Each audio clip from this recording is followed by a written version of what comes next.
உன்னுடைய வாழ்க்கையில பிரச்சனைகள் வருகிற போது அதனை எப்படி எதிர்கொள்கிறாய்? கோபத்தோட, ஆவேசத்தோட, அவசரத்தோட, ஆலோசனை இல்லாமலா? இந்த கவனி, அது தடுமாற்றத்தை கொண்டு வரும். தவறான அடி எடுத்து வைப்பாய். அன்று உயிருக்கே ஆபத்து வந்தது. ராஜாவுக்கு ஒரு பிரச்சனை. கனவு கண்டான், கலங்கி போயிருக்கிறான். கோபம் உண்டாக்குகிறார்கள். உத்தியோகத்தில் ஏதாவது பிரச்சனை வந்து, வியாபாரத்தில் ஏதாவது பிரச்சனை வந்து, பார்ட்னர்ஸுக்குள்ள பிரச்சனை வந்து, கோபமா கணவர் வீட்டுக்கு வரும்போது மனைவி என்ன செய்யணும்? இன்னும் கோபத்தை அதிகமாக்கணும், இன்னும் டென்ஷனை அதிகமாக்கணும். இருக்காங்களா இல்லையா அப்படிப்பட்டவங்க? குடும்பத்தை குலைத்துக் கொள்கிறவர்கள். மனைவிக்கு ஏதாவது சுகவீனம் வந்து சரியா இல்லாம பலவீனமா இருந்து ஒருவேளை அன்னைக்கு அவங்களால வீட்டு வேலை சமையல் வேலை செய்ய முடியலன்னா அதை புரிஞ்சு கொள்றதுக்கு பதிலா சும்மா கத்துற கணவன்மார் இருக்காங்களா? கோபத்தால குதிக்கிறவங்க இருக்காங்களா இல்லையா? ஆதரவா இருக்கிறதுக்கு பதிலா, ஆறுதலா இருக்கிறதுக்கு பதிலா சும்மா கத்தி கூக்குரலிட்டு கொஞ்சம் கூட அர்த்தம் இல்லாதபடி நடந்துக்கிறவங்க இருக்காங்களா இல்லையா? கவனிங்க ஃப்ரெண்ட்ஸ், எப்பொழுதும் சொல்வாங்கல்ல, first impression is the best impression. நீங்க யாரா இருந்தாலும் சரி, யாரை சந்திச்சாலும் சரி, எந்த வேலை செஞ்சாலும் சரி, உங்களை சுற்றி இருக்கிறவங்களுக்கு ஒரு நல்ல இம்ப்ரெஷனை உண்டாக்குங்க. அவர் ரொம்ப நல்லவர், அவங்க ரொம்ப நல்லவங்க, ஆவிக்குரிய ஸ்திரீ, அவர் ரொம்ப நல்லா வேலை செய்வார். ஒரு நல்ல இம்ப்ரெஷன் உண்டாக்குங்க. அது உங்களை காப்பாத்துங்க. ராஜாவுக்கு தானியேல் மீது ஒரு நல்ல இம்ப்ரெஷன் இருந்தது. ஆபத்து மறைந்திருந்த போது, உயிருக்கே ஆபத்து வந்தபோது, தானியேல் ராஜாவை சந்தித்த போது, ராஜா கோபத்தால் குதிக்கல. ராஜா கோபத்துல எதுவும் சொல்லல. ஆனா அப்போ ராஜா உண்மையில ரொம்ப கோபமா இருந்தார். ஆனால் தானியேலை கண்ட போதோ அந்த கோபத்தை அவனால் வெளிப்படுத்த முடியவில்லை. காரணம் என்ன தெரியுமா? தானியேலின் மீது ராஜா வைத்திருந்த அபிப்பிராயம். என்ன தானியேல், என்ன விஷயம் சொல்லு. ராஜா, நீங்க ஏதோ கனவு கண்டீங்களா? ஆமா. அந்த கனவையும் மறந்துட்டீங்களாமே? ஆமா தானியேல். தைரியமா இருங்க ராஜா, தைரியமா இருங்க. நான் போய் உங்களுடைய கனவின் அர்த்தத்தை நான் தெரிஞ்சுக்கிட்டு வரேன். அந்த வார்த்தையை கேட்ட உடனே ராஜாவுக்கு இன்னும் கோபம் வந்திருக்கணும். ஏண்டா பொடி பயல.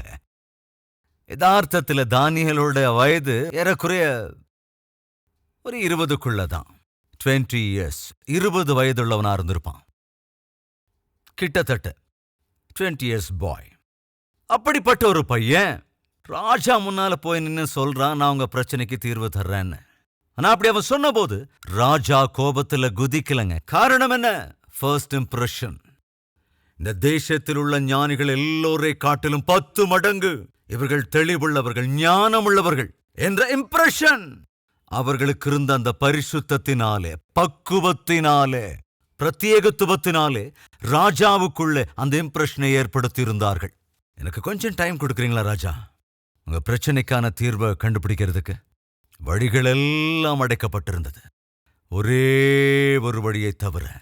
அந்த வழி என்ன வழி? என்ன வழிங்க? ஜெபிப்பது. நம்மத்திலும் யாராவது இருக்கீங்களா? பிரதர், எல்லா கதவுகளும் அடைபட்டுருச்சு, எந்த வழியும் எனக்கு முன்னால தெரியல, வழியெல்லாம் அடைபட்டுடுச்சு, என் பிரச்சனைக்கான தீர்வு எங்கேயுமே காணப்படல, வழிகள் மூடப்பட்டு விட்டது. ஆனால் வழி உண்டு. அந்த வழி எது? ஜெபம் செய்வது. வாசிக்கலாம், தானியேலின் புத்தகம் 2வது அதிகாரம் 16ஆம் வசனத்தின் கடைசி பாகம். ராஜாவிடத்தில் தனக்கு தவணை கொடுக்க விண்ணப்பம் பண்ணினான். விண்ணப்பம் பண்றது வேற, தூண்டி விடுறது வேற. விண்ணப்பம் பண்ணுகிறவனோ சமாதானத்தை பெற்றுக்கொள்வான், தூண்டி விடுகிறவனோ சமாதியை சென்றடைவான். தூண்டி விட்டார்கள் அந்த உதவாக்கரையாக இருந்த அந்த எகிப்தின் சாஸ்திரிகள், சமாதிக்கு ஆளானார்கள். விண்ணப்பம் பண்ணினான் தானியேல், சமாதானத்தை பெற்றுக்கொண்டான். எனவே கர்த்தருக்குள் அன்பான சகோதர சகோதரிகளே, தூண்டி விடுகிற பழக்கம் நல்ல பழக்கம் இல்லை. எதிரில் இருக்கிறவர்களுக்கு கோபத்தை தூண்டுகிற, ஆவேசத்தை தூண்டி விடுகிற பழக்கம் என்றுமே நல்லதல்லவே அல்ல. அது எப்பவா இருந்தாலும், எந்த இடமா இருந்தாலும், எப்படிப்பட்ட நிலைமையில் இருந்தாலும் அடுத்தவங்களை தூண்டிவிட முயற்சி செய்யாதீங்க. சமாதானப்படுவதற்கு ஒரு சிம்பிள் முறைமை என்னன்னா, தாழ்த்திக் கொள்வதுதான். தானியேலோட பண்பு அது. அங்க பிரதானிகளின் தலைவனிடத்தில் பேசும்போது கூட விண்ணப்பம் தான் பண்ண, ஐயா ப்ளீஸ் ஐயா, ப்ளீஸ் ஐயா. இது எப்போ வரும் தெரியுங்களா? தாழ்மை பண்போடும் பணிவோடும் இருக்கின்ற நபருக்குள் காணப்படுகிற குணம்தான் இது. அது வாழ்க்கையை நல்வழிப்படுத்தும், குடும்பத்தை காக்கும், உத்தியோகத்தை காக்கும், நீ செய்கிற ஊழியத்தை காரியங்களை ஆசீர்வாதமாக மாற்றும். எது? தாழ்மையும் பணிவுடைய பண்பும் விண்ணப்பம் பண்ணுகிற குணமும்.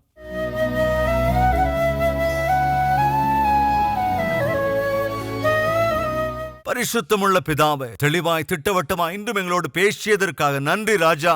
அன்று பரிசுத்தவான்களை நீர் உயர்த்தினீர்.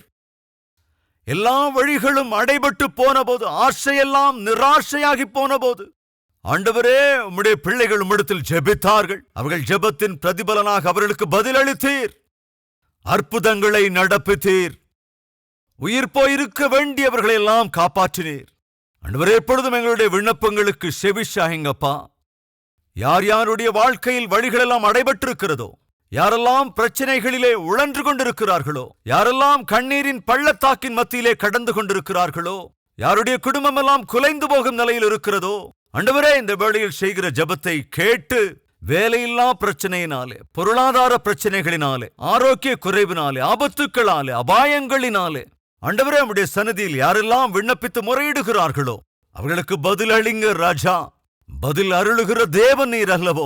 விசுவாசத்தோடு ஜெபித்து விண்ணப்பம் பண்ணுகிற ஒவ்வொருவருக்கும் மேன்மையான பதிலை அருளிச் செய்து பரிசுத்தத்தால் அவர்களை உயர்த்தி, அவர்கள் ஜெபத்திற்கு ஆண்டவரே நீர் பதில் கொடுத்தீர். ஆண்டவரே, பரிசுத்தவான்களை உயர்த்துகிற தேவன் நீர். ஜெப விண்ணப்பங்களுக்கு பதில் தருகிற ஜீவனுள்ளவர் நீர். எனவே தானியேலின் தாழ்மை பண்பை எங்களுக்கு மரண வேண்டும் என்று இயேசு கிறிஸ்துவின் நாமத்தில் வேண்டிக் கொள்கிறோம் பிதாவே. ஆமென்.